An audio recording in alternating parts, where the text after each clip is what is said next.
30년 역사에 비추어 본 미래의 가정과 교육 역할의 발전적 탐색이라고 하는 주제로 원로 교수님, 중진 교수님, 또 신진 교수님들을 모시고 우리의 이야기를 한번 같이 나누어 보도록 하겠습니다.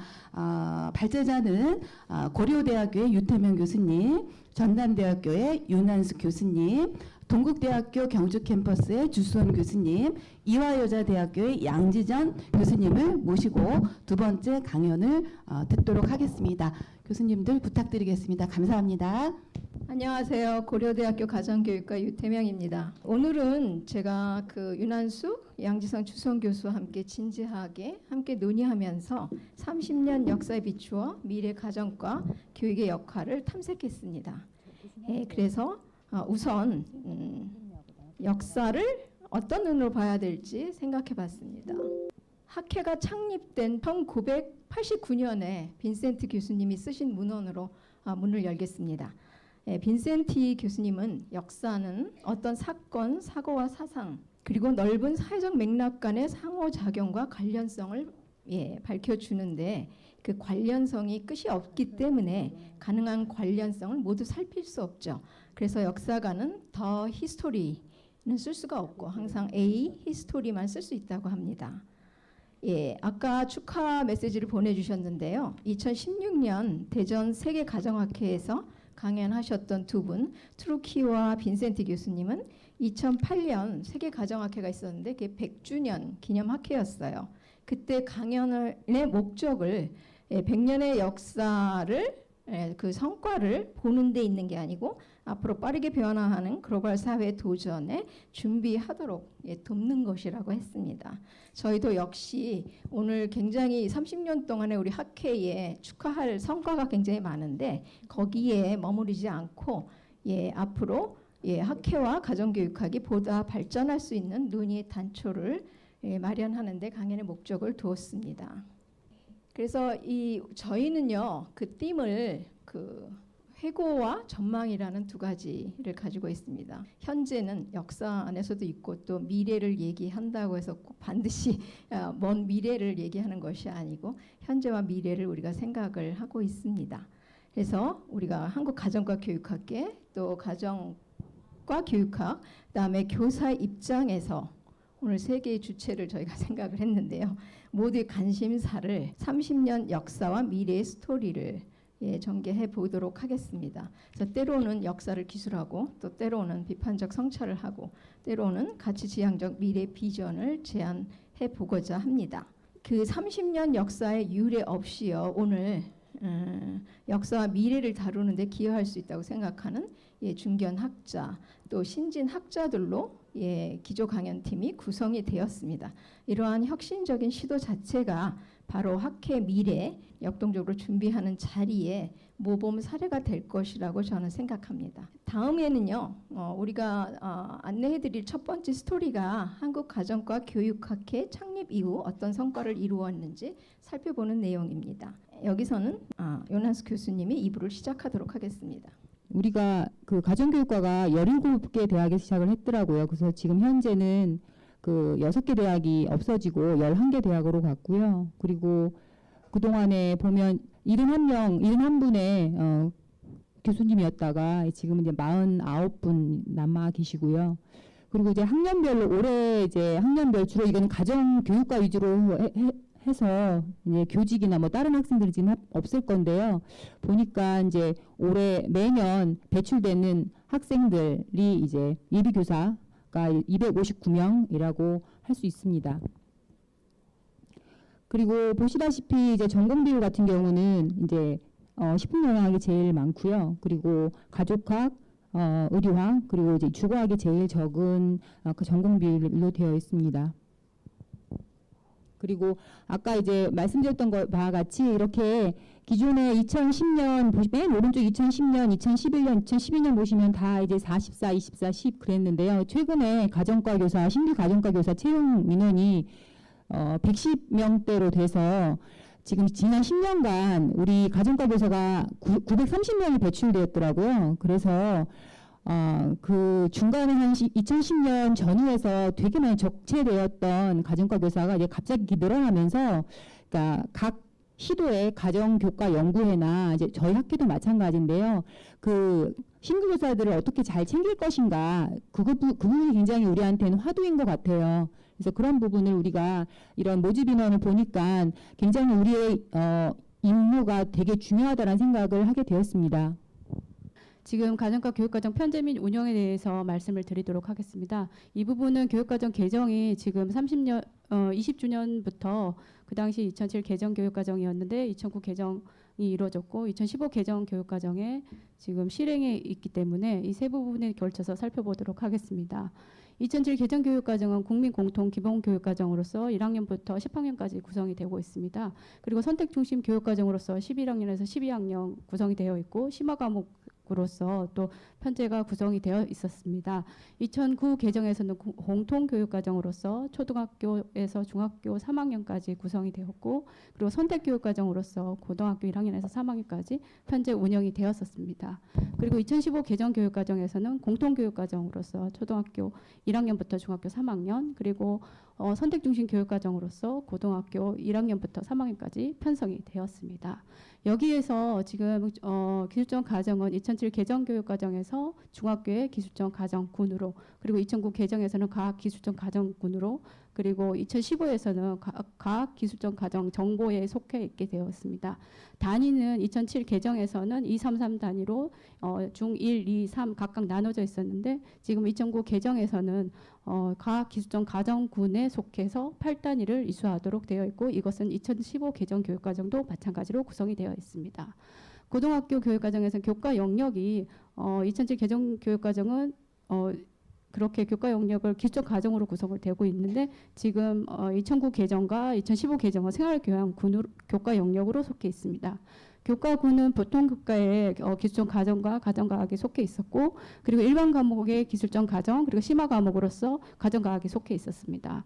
2015 개정에서는 이런 부분들이 일반 선택 과목의 기술적 가정 그리고 진로 선택 과목으로서 가정과학이 편성이 되어 있습니다. 그리고 이 교과군으로서 이수가 되고 있기 때문에 16단위 2009 개정과 2015 개정 모두 16단위로 이수할 수 있도록 편제가 운영이 되고 있습니다. 이 화면을 보시면서 설명을 들으시면 되겠습니다. 2007 개정과 2009 개정, 2015 개정 차례대로 개정이 되었는데 2007 개정에서는 개정의 기본 편성 방향에 있어서 개념 중심 교육과정에서 실전적 문제 중심 교육과정으로 운영을 하겠다고 개정의 방향을 밝히고 있습니다. 2009 개정에서는 역량이 들어오게 되면서 실전적 문제 중심과 역량 중심 교육과정으로 개정이 되었고 2015에서는 여기에 이해 중심 교육과정이 들어오게 되었습니다. 그래서 세 가지 관점이 모두 공존하는 교육과정이 되었는데 2007 개정과 2009 개정에서는 실천적 추론을 강조하고 있고 2015 개정에서는 새 행동체계를 고등학교 성격 항목에서 강조하고 있습니다. 2007 개정에서는 교육과정 편성 운영 방법과 교수학습 방법을 구체적으로 제시하였다고 나타내고 있고 진로교육을 강화하고 있고 양성평등 교육을 강화하고 있습니다.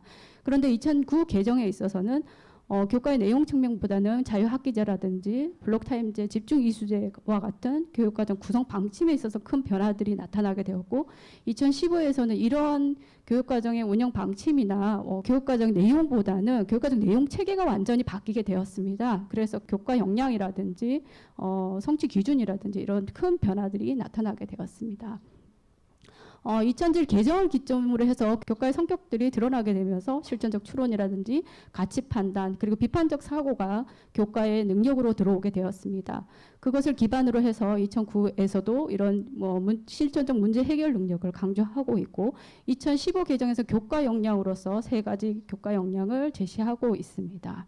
이러한 것들이 교육과정 개정의 방향에 따라서 교과의 관점들은 더욱 부각되고 있다는 것을 아실 수 있으시겠습니다. 무엇보다도 기술과정, 교육과정의 문서 변천을 한번 살펴보도록 하겠습니다. 2009 개정과 2015 개정은 강론의 항목에 있어서 제일 처음에는 추구하는 인간상과 학교급별 목표가 삭제되었고 2015에서는 그것이 성격 항목으로 다시 돌아오게 되었습니다. 그리고 교육과정 문서에서 가장 큰 변천은 지금 내용 체계와 성취 기준에 있어서 이러한 부분들이 세분화되면서 교육과정을 통하여 현장에서 수업을 재구성할 수 있는 능력들을 강조할 수 있는 그런 기본 바탕이 되었다고 말씀드릴 수 있겠습니다. 이러한 내용 체계와 성취 기준을 세부화하고 구체화함으로써 현장에서는 교육과정을 재구성할 수 있고, 그리고 성취 기준에 따라서 교과 역량이라든지 핵심 개념별로 교육과정을 재구성할 수 있도록 큰 변화로 보실 수 있겠습니다. 앞에서 두 분 교수님들께서 말씀해 주신 것처럼 가정과 교육의 여러 가지 사회적 변화나 또 그리고 그런 교육과정의 변천의 커다란 문제들이 있었습니다. 1989년 그 한국가정과교육학회가 가정과 교육의 발전과 탐색이라는 주제를 가지고 첫 번째 학술 대회를 한 이후 2009년 20주년까지 먼저 회고가 이루어졌기 때문에 최근 10년간의 그런 학술 대회 기조 강연이나 발표 주제를 분석을 해보았습니다. 네, 학술 대회 주제를 크게 분석을 해보면 한 3가지 정도로 나눌 수가 있었는데요. 첫 번째는 사회 현안에 대한 관심이었고, 두 번째는 교육 과정에 대한 관심, 그리고 마지막으로는 학교 현장에 대한 관심들이었습니다. 주로 사회 현안과 관련된 내용들은 저출산이나 4대약, 4차 산업혁명 시대에 대해 어떻게 가정과 교육이 기여할 것인가에 대한 것이었고요. 두 차례, 그러니까 10년 동안 2번의 개정 교육 과정이 발표되었기 때문에 그런 개정 교육 과정이 학교 현장에 어떻게 연착시키게 하는가, 그런 것들에 대한 노력으로 교과서에 대한 이해, 핵심 개념, 수업과 평가에 대한 것들에 대해서 논의했습니다. 그리고 이런 사회 현안이나 교육 과정뿐만 아니라 실제로 학교 교사가 학교에서 어떤 식으로 문제에 적응하고 대응할 수 있는지에 대한 것들도 논의했는데요. 청소년 문제나 자유학기제, 학교 폭력과 같은 내용들을 관심을 가지고 해결 방안에 대해서 모색을 했습니다. 총 19번의 그런 학술 대회의 주제명을 가지고 워드 크라우딩 기법으로 돌려보면 사실은 교육 과정이라는 그 빈도수가 굉장히 높이 나오고요. 역할이라는 키워드가 나옵니다. 그래서 사실은 그 교육 과정에 대한 그런 가정과 교육의 학회의 역할에 좀 집중을 했었던 것 같습니다. 그리고 이제 기조 강연, 저희 학술 대회가 오전에는 그런 주제에 따른 기조 강연을 하고요, 오후에는 주제 발표를 하게 되는데, 그런 기조 강연은 그런 주제명과 이제 함께 하지만 그런 주제 발표에서는 다른 내용학 영역이나 교사 교육, 여러 가지 교사학습 방법, 다양한 교육학과 관련된 내용들을 다루게 됩니다. 그런 부분들 101개의 주제를 돌려보면 사회적 기여와 관련된 내용들이 가장 많았고요. 교수 학습에 대한 내용들이 많았습니다. 교과 내용학 쪽으로 살펴보게 되면 가족 아동 영역의 발표가 가장 많았고요. 그다음 교과 교육, 그다음에 식생활 부분이 많았습니다. 상대적으로 주생활 부분의 발표가 좀 적었습니다. 그래서 교과 교육으로 보시면 이제 워드 크라우딩 기법으로 돌려보면 이제 개정 교육 과정이나 자유학기제, 미래 사회, 그리고 진로 교육, 그리고 다양한 교수 학습 방법에 대한 것들이 있고요. 가족 아동은 부모 교육이나 저출산, 그리고 청소년에 관련된 문제들이 있었습니다. 가정 교육 소비 같은 경우는 뭐 소비 생활이나 관리나 공동체, 그리고 최근엔 윤리적 소비 같은 부분들이 다루어졌습니다. 식생활 같은 경우는 지속 가능한 식생활, 이 직전에 그런 그 학술 대회 그 주제가 지속 가능한 식생활이었기 때문에 상대적으로 주제 발표 내용들이 좀 많았었고요. 의생활 같은 경우는 자기 표현이나 옷차림, 그리고 주생활 같은 경우는 관계 형성, 지금 최근에 나온 핵심 역량과 관련돼서 발표가 있었습니다. 이러한 주제들을 살펴볼 때 지금까지는 가정 그런 과 교육의 성격상 처방적 그런 주제가 많았지만 앞으로는 예방적 문제들에 대해서 선제적으로 발굴하고 학회의 역할을 학회의 행동으로 실천할 수 있는 주제가 많이 다루어졌으면 좋겠다고 말씀드리겠습니다. 예, 그동안 이제 학술 대회에 주로 위주를 얘기를 했다면 이제 지금 제가 말씀드릴 거는 이제 실제 가정선생님들이 어떤 실천 활동을 했는지를 좀 살펴보도록 하겠습니다. 그래서 모든 시도의 가정교과 연구회는 아니지만 이제 7개의 시도 가정교과 연구회로부터 주제를 그동안의 10년 또는 창립 때부터 했던 주제를 쭉 해서 받아와서 이제 여러 가지 정리를 해봤는데요.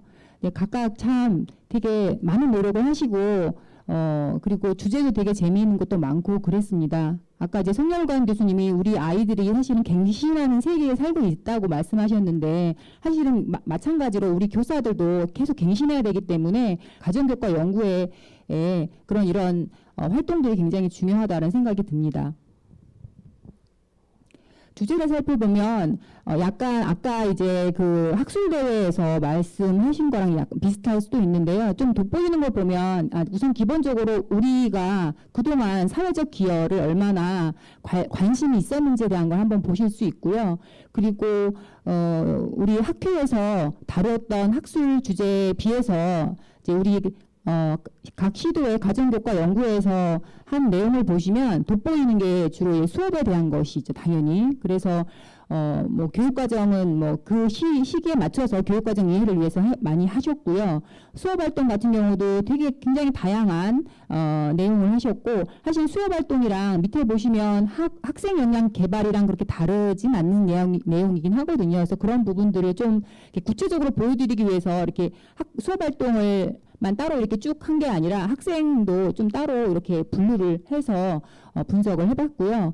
그리고 교육정책 부분에서도 우리가 특히 이제 아마도 이게 도지정 과제도 많이 하시고 하다 보니까 이 각 시도에서 어떤 요구를 하는지에 따라서 이제 선생님들이 그 주제를 많이 하신 것 같더라고요. 그래서 그런 부분을 살펴봤고요. 그리고 이제 한 사례를 이제 제가 말씀드리면 이제 경북 가정교과 연구의 활성화 사례를 한번 이제 소개를 해드리면 그 즐거운 가정과 수업이라 그래서 이 부분은 굉장히 이 경북 선생님들이 자랑스러워하시더라고요. 그래서 이제 어떤 부분인가 봤더니 사실은 이제 뭐 서울 경기 빼놓고는 거의 다 소규모가 많거든요. 그러다 보니까 동료 장학이 적고 그래서 뭔가 우리끼리 같이 모여서 공부를 하자. 그래서 이제 그 즐거운 가정과 수업을이라는 우리가 이제 질가수라고 하시더라고요. 그걸로 시작을 했고 그게 2015년도부터 시작을 했는데 현재 15차까지 됐다고 합니다. 두 번째를 보시면 그래서 이제 선생님들이 그럼 어떻게 이걸 참여를 하지? 그래서 각자 선생님들이 자기가 수업을 이제 공개를 하시고 그 해당 학생들에게 선생님들이 같이 이제 그걸 공부를 시작을 하시는 거죠. 그래서 선생님들 이제 특히 수석교사 선생님들이 이제 먼저 모범을 보이시고 그리고 연구교사 분들이 하시고 그리고 이제 그러다 보면 이제 저경력 교사까지도 이런 함께 할 수 있는 그런 시간을 가질 수 있게 했고 이제 가장 중요한 게 마지막이거든요. 이런 전문적 학습 공동체 활동을 하기 위해서 어떻게 이제 그런 지원을 했는지 부분을 잘 보시면 우선 이제 도교육청 차원에서는 연수 이수 시간을 확보를 하는 거라든가 그리고 공개 교사의 학교에서는 주말임에도 불구하고 학교에 시설을 내놓는 것들이 굉장히 중요하고 그리고 이제 여러 가지 지원들을 해주시면 되게 좋겠다. 그리고 실제로 그렇게 해서 많이 활성화됐다라는 이야기를 해주셔서 많은 이제 전국 시도의 가정교과 연구의 선생님들이 이런 부분을 좀 보시는 것도 좋을 것 같습니다. 이건 이제 그 질가수 선생님들 내용을 잠깐 보여드리는 거고요. 자, 그 다음에 두 번째로 이제 가정과 수업을 통해서 우리가 어떻게 했는지 한번 살펴봤어요. 그래서 우선 첫 번째로는 이제 교육과정. 그래서 교육과정이 워낙 사회적 요구 부분을 많이 담다 보니까 최근에 교과서에 많이 담는 게 이제 안전교육 대한 거고요. 그리고 2009 같은 경우 지속 가능성, 우리가 특히 녹색 생활이라는 이름으로 지속 가능성 이야기를 많이 했어요. 그리고 이제 실제 수업을 이제 어떻게 했는지 보면 이거는 이제 2005년에 사회참여 수업이라고 해서 그 아이들이 식생활 먹거리 운동을 하고 한 거거든요. 사실 지금 선생님들이 카드뉴스라든가 UCC라든가 그런 거 되게 많이 하는 편이세요. 근데 이제 이 부분 같은 경우는 선생님이 이제 한참 이제 사회교사 모임에서 사회참여를 되게 많이 이야기했을 때 초청돼서 이제 한 분이랑 여러분들 이제 같이 공유하고 싶어서 갖고 왔고요. 그래서 이렇게 이제 사회참여 활동을 통해서 식생활 문화 개선이라든가 그리고 이제 미래 모습을 만들어보고 삶의 계획을 세우는 거. 사실은 미래 만드는 것도 사실은 사회 참여라고 저희가 생각을 하는 게 아이들이 각각의 진로를 체험하는 것 자체도 결국에는 우리 아이들이 어떤 어른이 돼서 그 세상을 좋게 할 것인가 이런 부분이라서 이것도 저는 사회 참여라 생각이 들어서 넣어봤고요. 그리고 이제 마지막에 보시면 또 하나는 학교 폭력 부분에서 또 이제 선생님 수업을 하셔서 그 부분을 좀 갖고 왔는데 이건 이제 주로 사회 현안 부분이죠. 우리가 2012년 같은 경우는 학교 폭력이 굉장히 대두가 돼서 문제가 있었는데 이제 여기 자세히 이게 참 보시면 여러분은 공감하실 거예요. 문제의 원인이 된 사고 방식으로는 문제를 해결할 수 없다. 그래서 이 수업 사례 같은 경우는 학교 폭력을 그 실천적 문제 중심 수업으로 해서 했고, 그리고 그 밑에 보시면 되게 좀 슬픈 이야기가 좀 있어요. 이게 이제 예전에 2012년 학예 학술대에서 한번 공유된 바가 있는데요.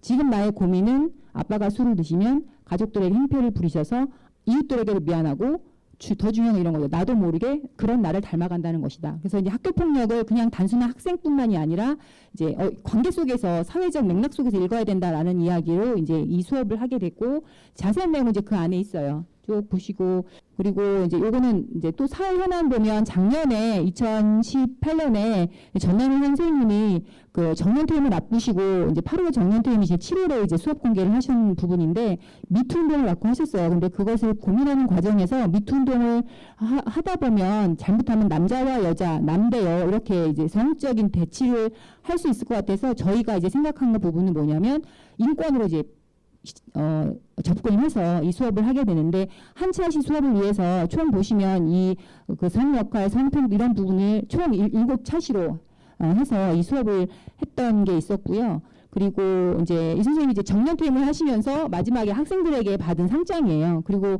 오른쪽에 그 사진을 보면 무슨 얘기가 나오냐면, 어떤 남학생이 자기가 그런 페미니즘에 대해서 잘 몰랐는데 잘 알게 돼서 너무 고맙고 편견을 깨줘서 너무 고맙다라는 이야기를 한 그 편지를 한 게 있어서 이제 이런 부분을 같이 공유를 하고 싶어서 말씀을 드렸고요. 제가 이거는 수업 공개를 여러분에게 수업 지도안을 사실은 보여드리려고 이거는 제 파트를 준비를 한 건 아니고요. 그거 수업안에 대해서 이제 아이디어 정도 뿐만이 아니라 저는 그것보다도 수업을 어떻게 하는지 이런 것보다도 그동안 선생님들이 제가 소개했던 그거 외에 다양한 수업을 했다고 생각이 들어요. 그래서 우리가 그동안 그 사회 현안을 위해서 얼만큼 다양한 수업을 했고, 그리고 학생들, 그리고 가정, 사회를 연결하는 수업을 우리가 그동안 굉장히 열심히 해왔다라는 걸 좀 선생님들과 우리가 같이 좀 약간 좀 우리 참 잘했다라는 그런 격려하는 시간을 가지고 싶어서 이런 부분을 이제 소개를 했습니다. 마지막으로 제 특별활동 부분을 말씀드리면, 최근에 이제 아까 신동식 교수님이 그 신문기사 이야기를 하셨는데 그게 이제 이 부분이거든요. 그래서 2015 개정 부분에서 제일 큰 이슈가 이거였죠. 정보교과 필수. 그래서 그런 부분에서 이제 그 왕 교수님이랑 회장님이 이제 그런 부분에서 해서 조금 이제 우리의 목소리를 내고 싶었다. 이제 하지만 이제 좀 미력했지만 그런 부분들 학교에서 여러 가지 다양한 그 활동들을 했다라는 걸 좀 보여드리고 싶어서 갖고 왔습니다. 예.